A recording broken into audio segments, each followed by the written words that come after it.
welcome to another episode of the Tailgate Show. Sorry. Raiders versus Bears preview. Jer is no longer 8-bit. He's got that good internet connection going. This gets ready to burn up. Jesus. What's up, boys? What's going on, What's up, fellas? biscuits? Got a big game. We're going to Vegas, baby. Vegas! Yeah. I'm assuming none of you guys are actually going to the game. No. No. Broke your shit. The tickets were insane. when I was looking, like the worst seat in the house was like $700 a ticket. Ooh, wait. So, I don't know what they're at now, but it's a loud place too. Like that's something that our offense is gonna have to see how they're gonna adjust to that. Not getting into things too quickly here, but yeah, it's a loud. It was built to be loud, acoustically. So Nice. see how that. Hopefully, the Bears Nation shows out. And they will. I've seen some reports where it's like 35% of ticket sales on side markets are Bears from Chicago. Oh yeah, I'm sure, man. You gotta going down there right now, getting a little cooler in Chicago. Go down there, warm up a little bit, throw some money down. Oh yeah, yeah. Betting on number one, baby. I mean, that's the game I wanted to go to, man. But when I saw the ticket prices, I was like, phew. Yeah, it's a destination game. That's the way that's going to be. Yeah, those new stadiums with new amenities and stuff. Who would want to do that? That's crazy. Not me. Not me. No, not you. So here we go. We're coming in off of a pretty good game with the Lions. I think the offense finally showed up. Bill Lazor put his fingerprints all over it. We lose Montgomery, and we're rolling into a team like Las Vegas that, you know, they kind of punched us in the mouth a couple of times in recent history. Sure, they don't have nearly the O-line they had back then, though. No, I'm really surprised at how rough Alex Leatherwood's looked this year. That's a guy that I really liked.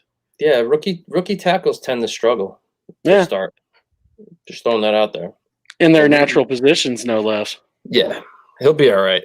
I just think, I mean, they're gonna struggle a little bit, but it doesn't help when the rest of the O-line is not playing well either. Agreed. So, I mean, that's what I really think this game is going to come down to, is which O-line is going to look more serviceable. Well, with Hicks looking like he's pretty much out, he was listed as doubtful today. It's going to be up to Eddie Goldman and everybody else that's in that rotation. We've got some guys, you know. I mean, I think it should be more up to Bilal than Eddie for, you know, he needs to step up. Mario Edwards Jr. Blackson, your guy, Jer. Angelo Blackson, that's my dog. Played very, very well these 4 weeks. Yeah, he has. I'd like to see Eddie get back, especially against the Raiders, a little revenge game, if you will. Right. You said that was the game that he was really exposed, and it's hard to disagree with you on that one. So I think it is a big game for him.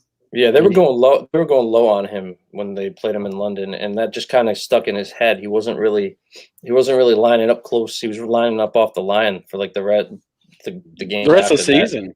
Yeah, it really got to him. He was lining up a full yard off the ball. Yeah.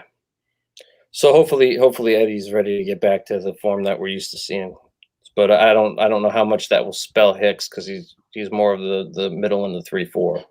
Yeah. Right. So, but Carr's probably the best quarterback. I know, like, people go back and forth on Derek Carr, but right now, how he's playing this season, he's probably the best quarterback we faced. I agree. Number 2 in passing yards. Yeah, I think that speaks for itself. But I think the Chargers did provide a blueprint, you know, this past week, which I think is true with any elite quarterback that you typically face, which is, can you get pressure on him? So Quinn and Mack, 2 key guys this week again. Absolutely. Early too. Pressure early throws him off. He goes instantly to short game. Yeah, did y'all see the first half or second half stats for Derek Carr? He's typically a slow starter this year, does most of his work in the second half. That's why your stats and gravy. Yep. Coming through, boys. Well, that's also a sign of adjusting too. Yeah. What's Carr, that? Yeah. Right. Well, that's the thing. Like, Lazor just basically had a normal NFL game plan. It's not like there was anything crazy about it. It was a game plan that you saw weakness, you kept going to it because it worked. It was a simple game plan, but we're just not used to seeing anything close to that. Well, I think So you could say that similar game plan could benefit us here this week. Yeah, I don't. I think the tight ends really need to get involved this week. But I do. But by doing that, you're also relying on your. How much are we going to rely on the just 5 guys blocking? Right. That's because the way like with the cover 3, especially their cover 3, like Gus Bradley doesn't blitz a lot. They kind of stay back and watch the quarterback. It's a Great defense point. right. It's a defense that can stop the run and also not give up a huge play. But there's a lot of holes in there. So like if you run like 15, 20-yard crossing routes, Which is what our offense loves to do that. We've seen that with Mooney. We've seen that with A-Rob. Long crossing routes. If you can protect the quarterback long enough, you're going to be all right. And you're going to get that cushion on the outside too. So if they stay patient, they can dink and dunk this team, go quick game. They should be able to be very effective. And once they keep doing that until they try to stop, and then you hit them deep. So hopefully, I think Laser has that sense of him where he can flow with the game. So I think we're going to be able to run on these guys too. So who do you think is going to get the first carry, and who do you think is going to get the most carries? I would think Damian Williams, right? Williams and Williams. I like Khalil Herbert, man. I think he's going to get a lot more run than people think. I would have liked to see Pierce brought up instead of Null, but whatever. Yeah. Well, and also we lost J.P. Holtz. He's out. So Yeah. I wonder who's going to take that spot. Is it Ryan Null? Do they finally listen to Bears fans and put him as a fullback? Yeah, maybe. And I think Jesse James is out this weekend too, right? Personal issues. And Yeah, Horsted is I think his trending to play. wife's mother passed away. Yeah, that's Oh, rough, is that man. what it was? Yeah. Jeez. It's rough. It'd be you're probably going to see Jesper. And Sure. he was on the injury report too. He's It full looks like he's trending to play though. Yeah, full participation. So The arrow is looking up. That's another good thing to touch on the wide receiver point you made, B, is we're kind of catching them at a really good time with Arnett being injured and Trayvon being injured as well. So Yep. down a couple corners might be good. I know Colton Miller and their tackles down a little bit. Looks like he'll probably end up playing. But they're 27th in rushing yard, 23rd in rushing yards allowed. So Yep. like That's we a were good kind of sign. talking about, you're not going to replace Monty's production, but I still do like Williams Herbert combo to keep us serviceable in that department. I'd like to Yeah. see us lean on them. Let that offensive line lean on those guys and really, if you get a push, it makes all the difference for Justin. I mean, I think we've already seen that. Yeah.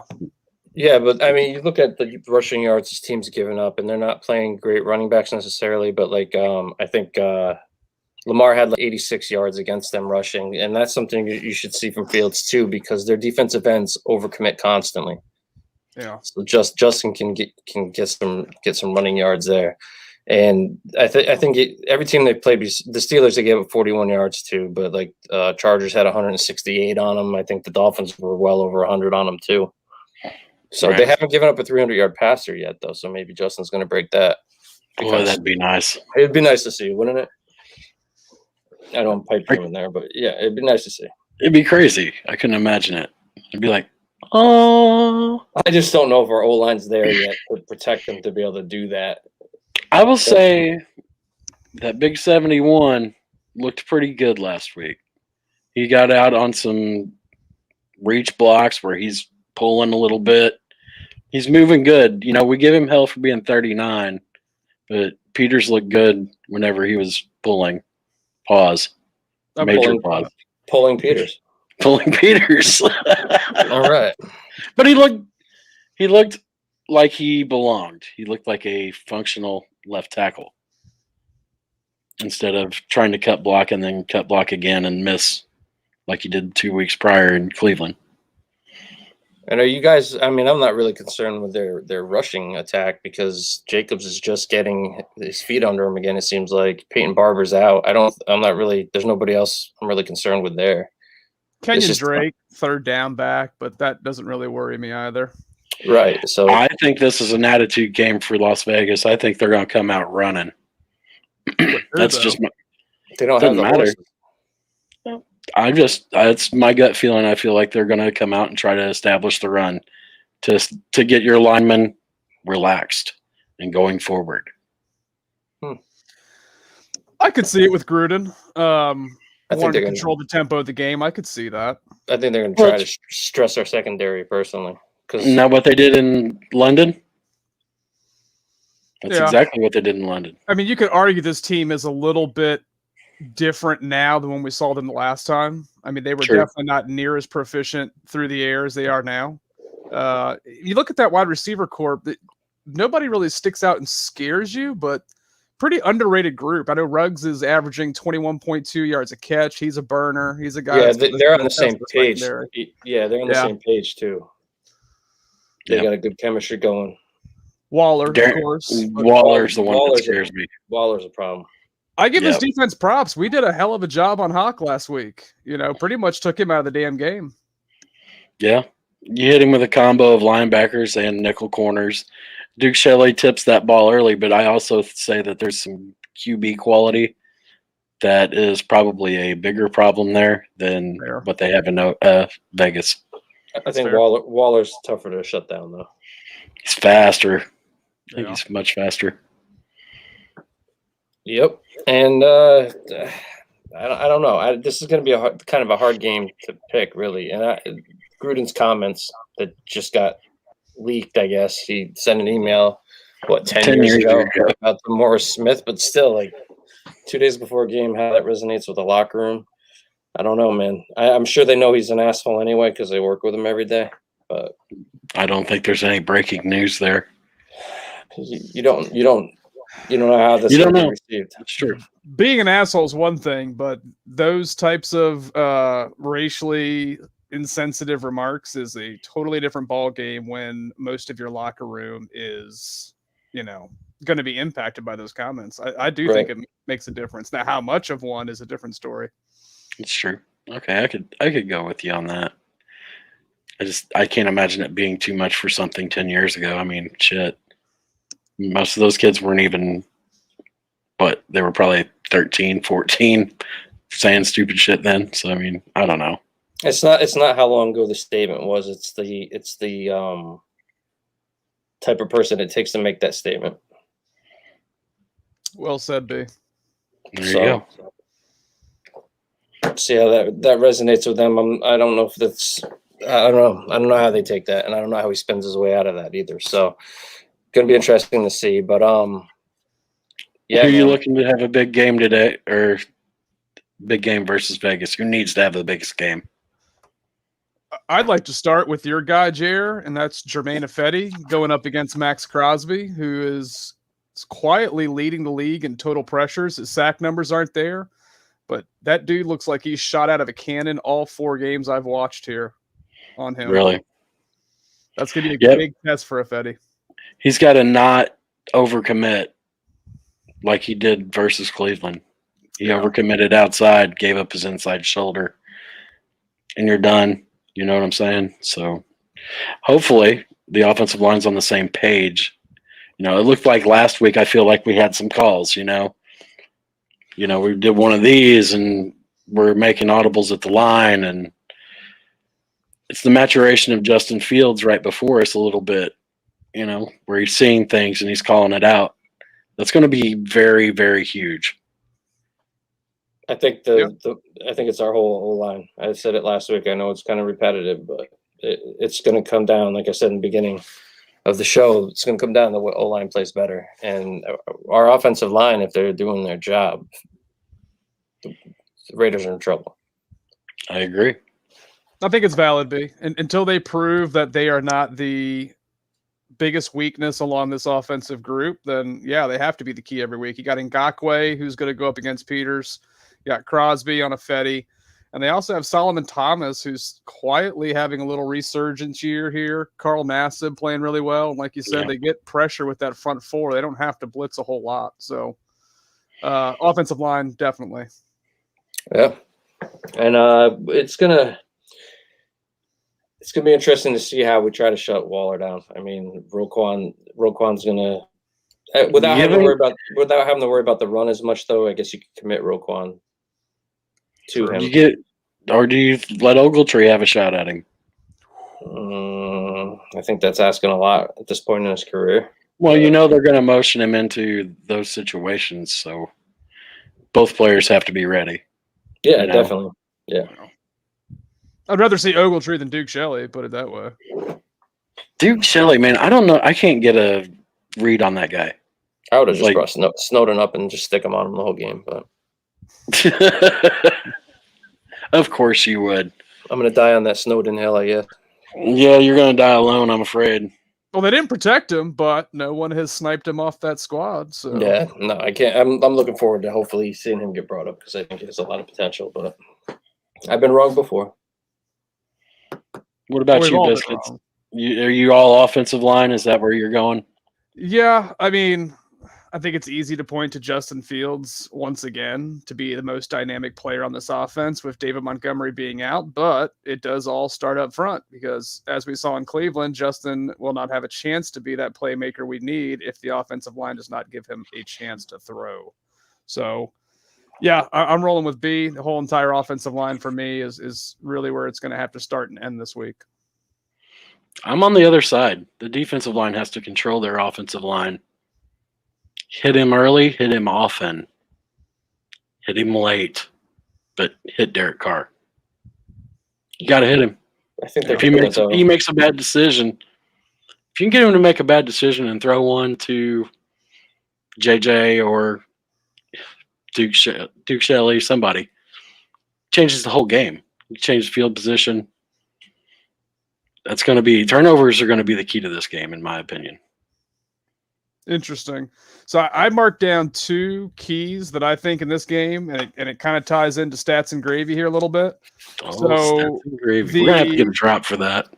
The Raiders defense in the red zone, 30th in the league right now, allowing 88.9% conversion. Dang.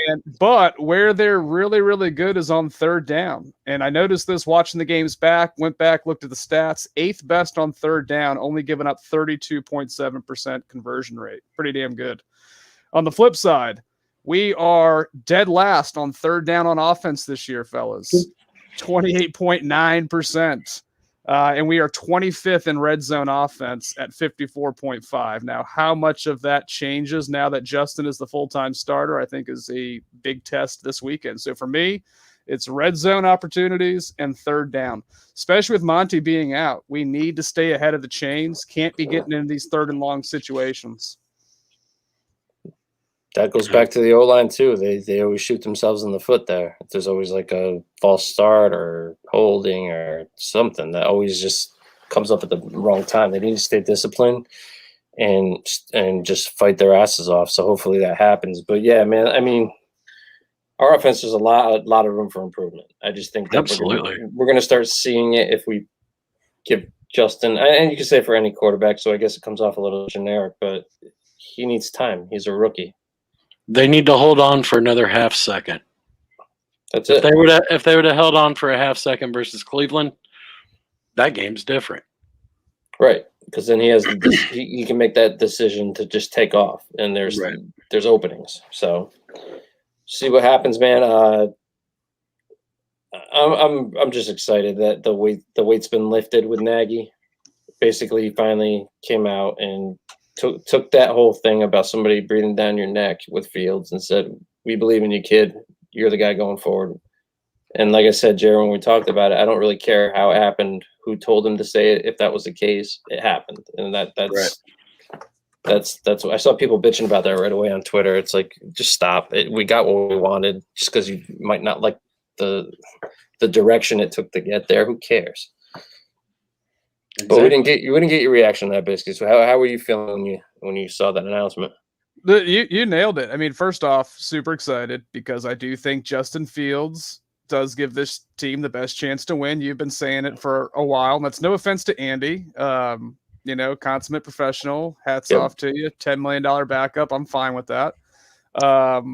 And like you said, I don't give a shit who the hell directed Nagy. Obviously, he's probably not the one that said it. I think he had every incentive to want Andy to go back in there and play well to sort of vindicate him in some weird fucking way. But I don't care who did it. I don't care if it was Virginia, Ted, George, Ryan. Don't really give a shit. He's the starter, and it's all about moving forward. Agreed.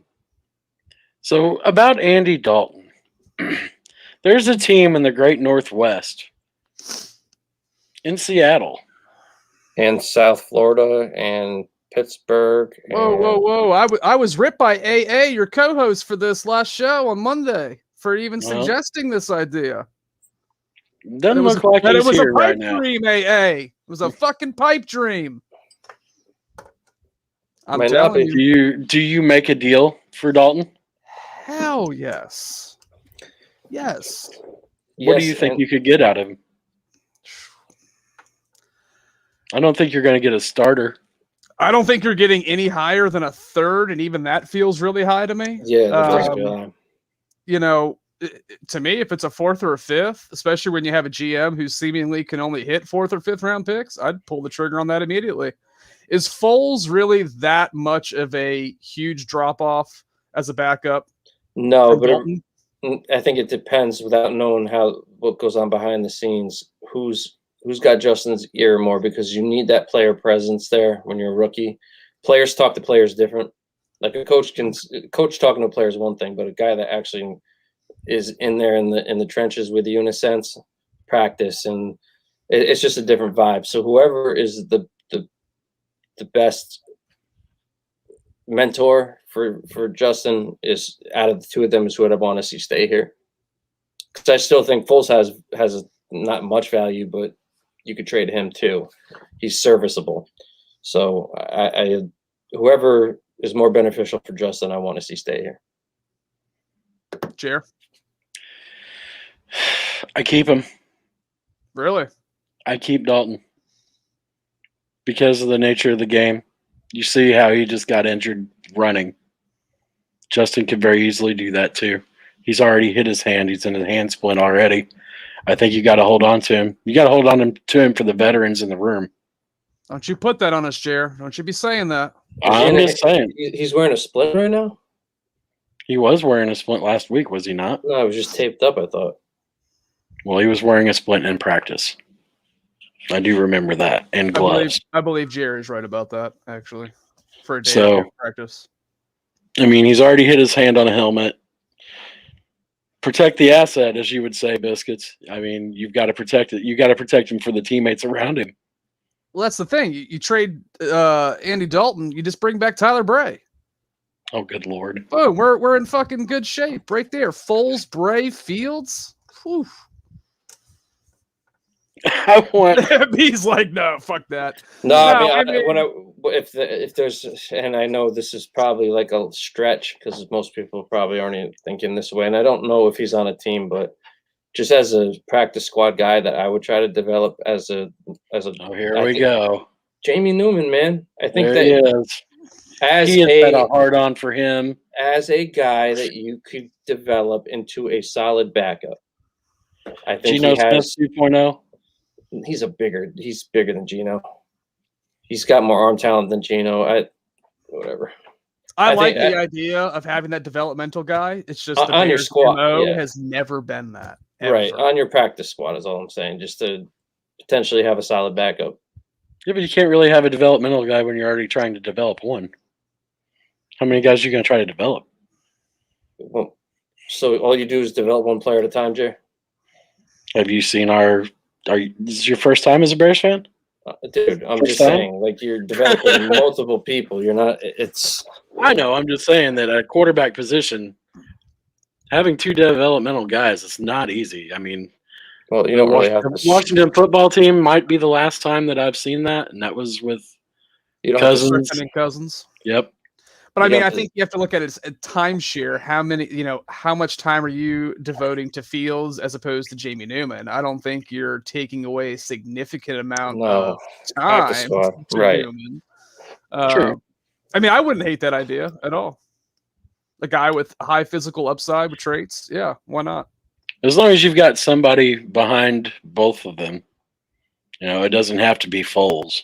Of course, you're already money committed to Foles, so That's why I think Dalton's more attractive on the market. I think he is. I agree, but is he worth what you're going to get for him? I don't know. I don't think that what you give up is a competent quarterback. You got to give him that much. He's competent, and I don't know. I mean, Nick Foles is sort of competent, but he's not. He's not going to scramble for a 5-yard first down. He's going to go to the ground like a sack of potatoes. It really depends what Foles wants out of his career too, because if he stays with here and helps Justin out, right, and Justin does really well, now he's going to get the reputation of a guy that you want to bring in with a young quarterback. He could stick around. How old is he now? Is he early 30s? He could stick around for quite a while with that reputation. Fitzpatrick type. Exactly. TB12, baby. Not too much wear and tear on his body, a couple million a year just to float around and be that guy. So like that might be a better shot for him too. Some of these guys don't want to just move anywhere so they can play at this point in their career. So sure. Well, I think that's another thing too is how many times had Nick Foles said during that presser that he had opportunities to go somewhere else and he turned it down. Not that he has a no trade clause. He's pretty much just telling teams, hey, don't bother. I'm not showing up. So that's why I kind of lean back to if you get an attractive enough offer for Dalton, I think Jared does make a salient point where anything could happen. You go down. You don't want to just have Nick Foles and who else. But I'm sort of looking for the future. Whether or not Bears fans want to hear this or not, this is not a true competing year. And we're without a first and second round pick next year? I don't know if it's not a non-compete year. I mean, you've got a lot of pieces, man. Are we making a deep run in the NFC this year? No, there's only your Tampa's, with your LA. There's one undefeated team in the NFL. That's it. Yeah. No, we're not. Thank you. I'm just saying. Crazy things happen. You get hot. Jay, are you riding the wave of optimistic Twitter right now? Is that what you're doing? Sure, why not? Hanging 10. Go ahead, B. When Fields was put in, this is exactly the situation I wanted because we don't have to wait a year for Pace to properly, if it is Pace next year, who the hell knows what's going to happen with that. But we're able to evaluate the roster with Fields in. You got A-Rob coming up on potentially a big deal. So we don't have to sign A-Rob to a huge deal. Now we'll know if he works with Justin, which of course I think he will. But being able to see that with the guy that you're planning on being your future franchise QB, we need to see how these pieces on this roster work with him. This is for building for the future. This isn't holding the future up. So I think this is a great. Even if we don't make the playoffs, I've said a couple times, I'd rather not see a first round exit than get Fields developed. Agreed. I'll let Jared go so he can counter that because I want to hear his perspective on the other side. My perspective is, what do you tell the veterans in that room? What do you tell Nakeem Hicks? What do you tell Khalil Mack by getting rid of the quarterback? What do you tell? I mean, you're telling them it's like, we're done. You know what I'm saying? I would tell them, and y'all stop me if I'm wrong, but I would tell them Justin gives us the best chance to win games, not only this year, but moving forward over Andy Dalton. And that's why we've made the choice that we have. I don't think you have to tell them shit because I think they told Nagy. I know, but I'm just saying as a backup plan, man.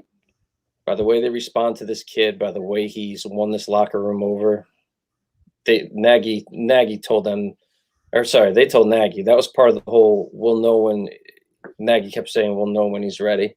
That's part of that leadership, that aura that Monty talked about.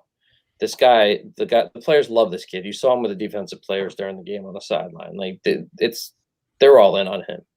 You got Turbo wanting to come back in the league just to play with us. Sign him. Exactly. So he's a better route runner than some of our receivers. I think you had to sell this roster. Why the fuck you were starting Dalton? more than you have to say. I'm just saying, anything if you get rid of him and you say this is a non-compete year, it's just like Well, you're not telling of- them it's a non-compete year. you are by your actions tell them. Andy trading Dalton Andy doesn't tell them that. Starting Andy Dalton doesn't tell them that. It's being here for 4 seasons doesn't tell them that. I'm just saying. It's not like I we're coming off disagree. a Super Bowl win here, man. Like I think they get it.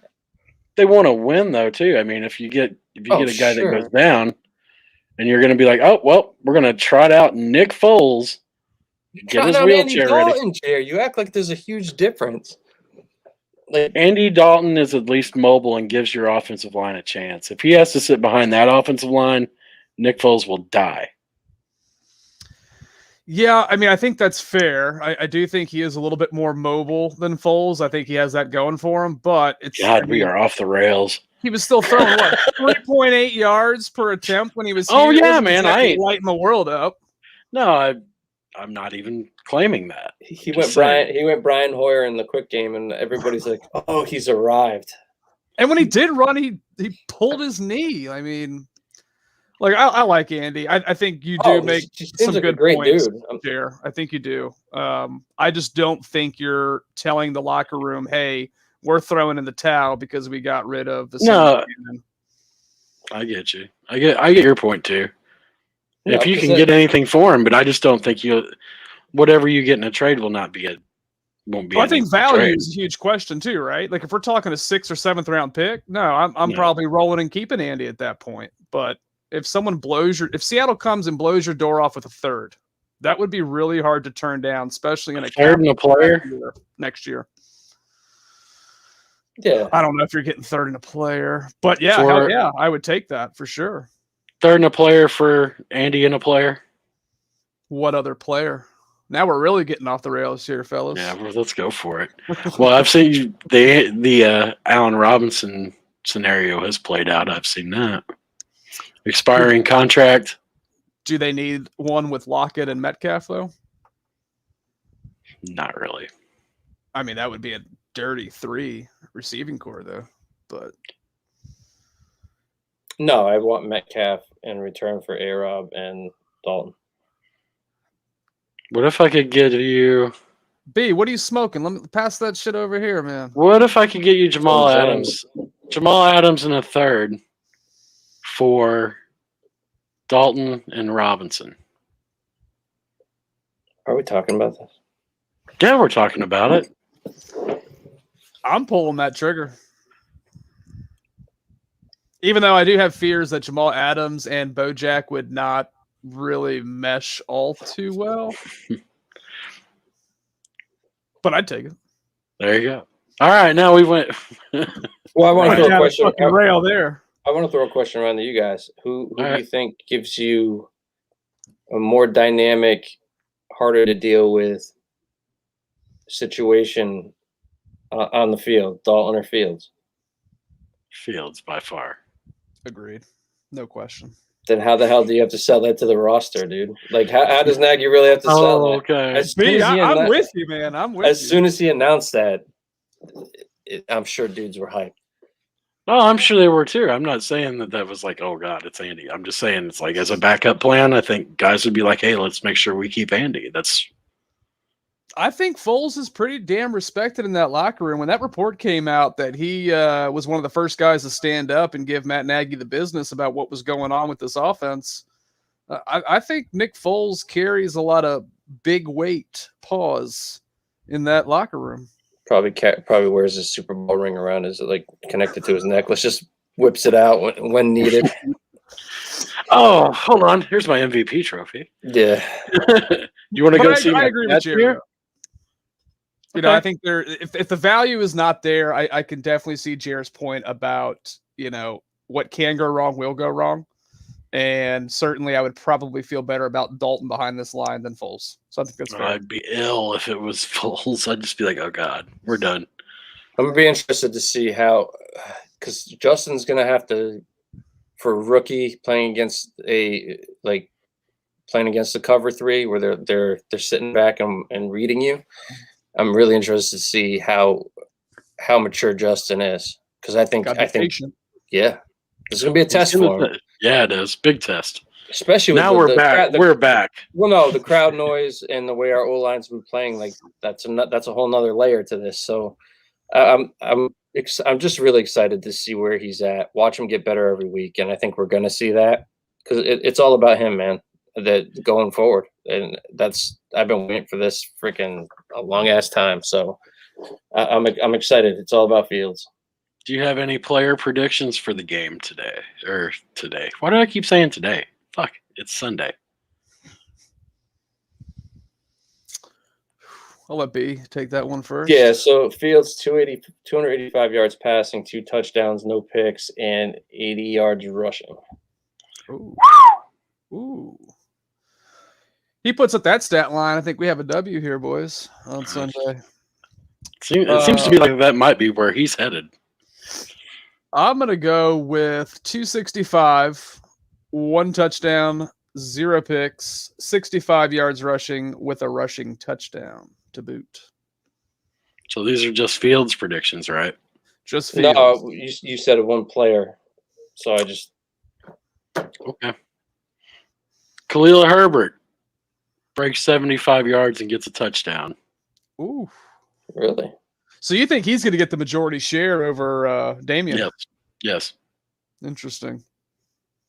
I think he's shown that he's shifty. I think he's already shown that he's shifty in the return game.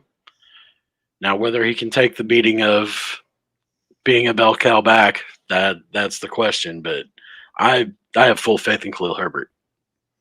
They didn't show that in the preseason though. Like it seemed like it's Williams number 2. Yeah, but he got the press run this week. They gave him press availability. Sure, but how many carries has he had this season? He had him immediately after Williams, and Williams is dealing with the calf, correct? Thigh bruise. Full participation though. But I mean, I think you always go with the hot hand, since Monty is down. I think my biggest question mark for Khalil will be, as a rookie, how in tune will he be to picking up some of his blocking assignments, especially in a game where we're probably not going to go a lot of 5-man pro scat, probably going to leave in a back or a tight end to chip here or there. So how confident in him are they that he knows his blocking assignments well? Because I think that will play a role this weekend. I agree. I haven't been that impressed with Williams blocking either. So also true. That's why I'm going Khalil Herbert. Give me him for 75 and a touchy. Not Ryan Nall. I'm interested to see if they do anything with him. What if they finally put him in the fullback spot? Yeah, I've been wanting that for the last 2 or 3 seasons. Give him the Chris Cooley treatment. If he's really that dynamic. For a fullback, Nall brings a lot to the table because he's another weapon at that position where you're not expecting it from. I think you've got to exploit all weapons. If you feel like you can get a matchup with him and exploit it, and he can block, you got to go there. And Cole Kmet, step the fuck up, man, because I'm a Notre Dame fan. I expected bigger things, I guess, than I should have. But come on, man. It's tight end university, right? Sure, but you need your O-line to also hold their own, and for your tight ends to do their thing. You can free them up. Did you all see that thread going around on Twitter this week about Cole Kmet and his role in that Lions game where he was essentially a third tackle?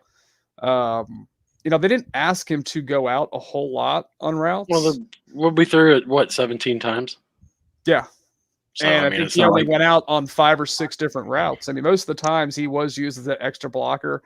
Now, you can say, as a second-round pick, you'd like a little bit more upside on the receiving end. I think they're probably going to use him pretty similarly this week, though, as Jared was alluding to earlier, as using a similar blueprint as we used against the Lions, against the Raiders. I do think there's a lot of similarities there that we'll see.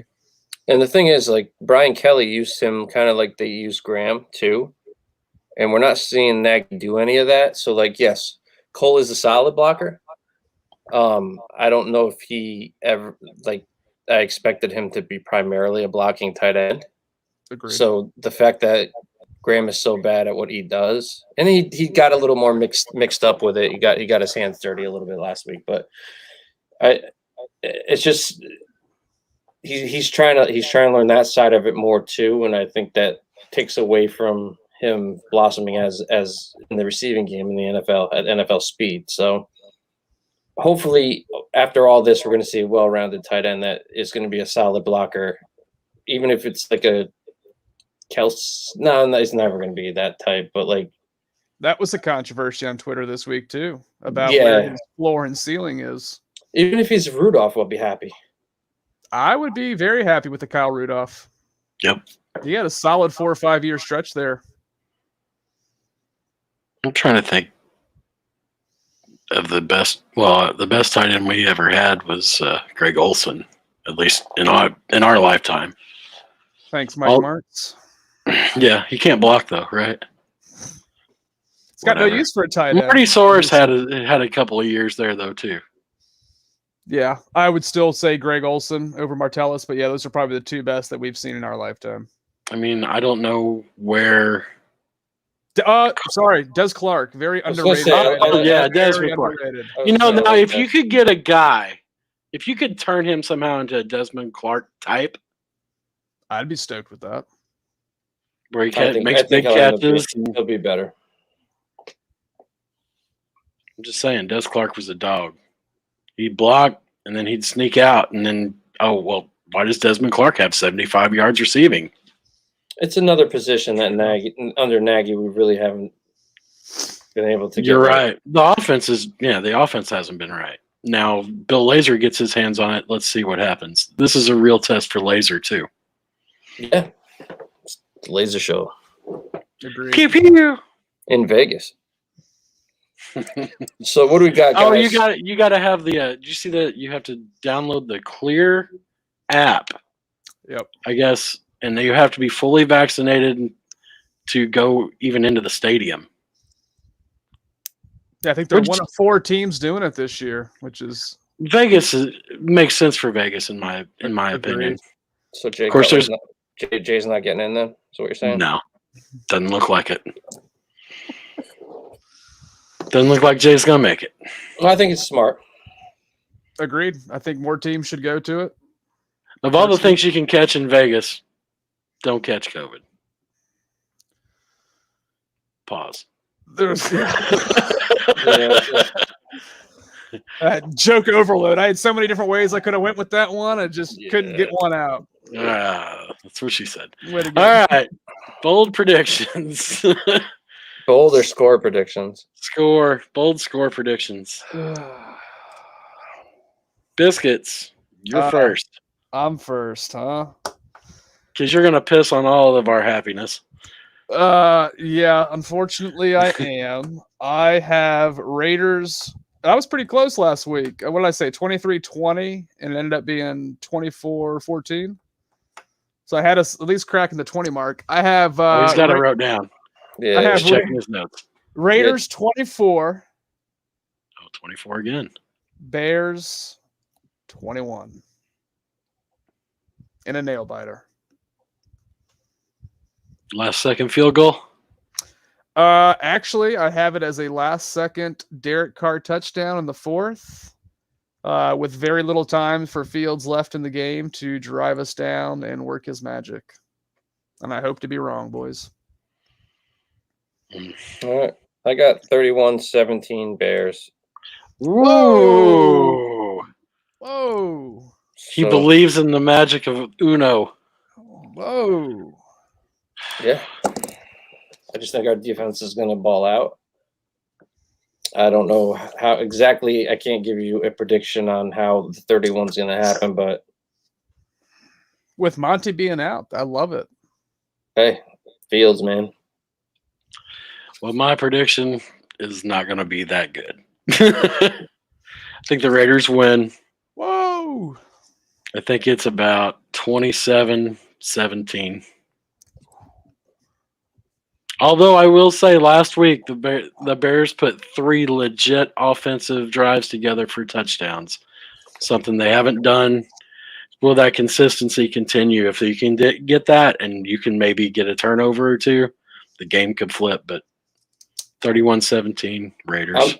I'm in homer mode. I don't care about my fanalist reputation, so I'm going for it, man. Because like my Sox knocked off the Yankees. That was awesome. I had the victory Monday with the Bears and the announcement of Fields. So yeah, I'm feeling good this week. So Bears and an ass kicking.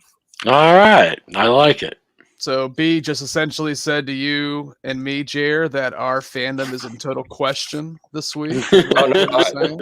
No, when you're predicting these games, it's like, would you put money on it? You all come from your head's in a different space. I'm just at that little freaking homer fandom space this week. So I like it. I like it a lot. I'll say I'm definitely feeling way more optimistic than I was 2 weeks ago. Looking at this game on the schedule for sure. You know, a lot of people downplayed the Lions, but like we said on our preview and the Justin Fields episode, that's a team that took the Niners to the limit, took the Ravens to the limit, and we beat them pretty soundly. And they started kind of clawing back in that game in the second half, too. I got mildly concerned there for a second that Khalif Raymond was going to make us all look pretty bad. Yeah. So last week's predictions were, Jerry, you had the Bears 17-13. I had the Bears 21-10, and Biscuits had them 23. I was almost there. 20. Almost had it. So, well, boys, I'd say that's it. For all you going to Vegas, have fun. Enjoy. Take plenty of pictures. Be loud. Yeah, you see, Waddle and Sylvie are having a listeners event in the 60th floor or whatever hotel they're going to be in, and there's a dress code. You can't wear like jerseys or hats. Really? Yeah. No jerseys, really? No jerseys, no Nick Cavs. Like, I don't know. It's Vegas. Yeah. It's Vegas, baby. People were bitching about that a little bit, but yeah, man, I'm excited to see what this kid. It's not like he hasn't been starting, but now it's like he is the starter. There's no more bullshit, so I'm excited. All right, let's wrap it up. You want to wrap it up, Brian? Or no, we'll live it. Biscuits. Whoa, no, fellas. I'm along for the ride. This is y'all's show. I'll let y'all wrap it up, please. You get to do it. It's on you. Oh, boys. Killing me. All right, what the hell do I say? And that's just another episode of... Like I haven't listened to your show for how long and don't know the outro. That's all right. Usually by now, people have already freaking logged out, so it's all good. Well, boys, if you're still listening at home, this has been another episode of The Tailgate Show. The QB1. The Vegas, baby! Vegas! Woo! Coming in hot. How the fuck do I